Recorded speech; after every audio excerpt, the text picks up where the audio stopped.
Vamos lá. A gente vai fazer uma nuvem dentro dessa garrafa. Observe. Você coloca um pouco de álcool. Praticamente mais ou menos uma tampa. Aí você pegará, irá meio chacoalhar para o álcool expandir na garrafa. E em seguida, você irá injetar ar.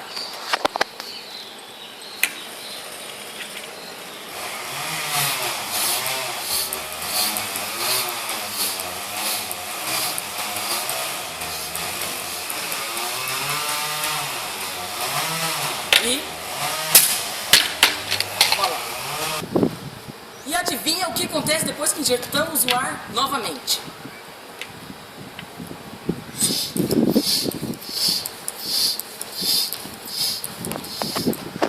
Ele desaparece. Você deve estar perguntando por que isso acontece.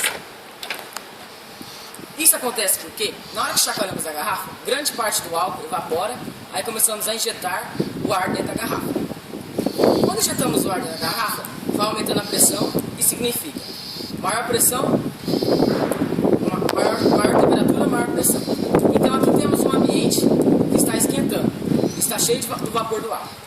Só que na hora que eu tirar a rolha, pressão menor, temperatura menor, e grande parte desse vapor vai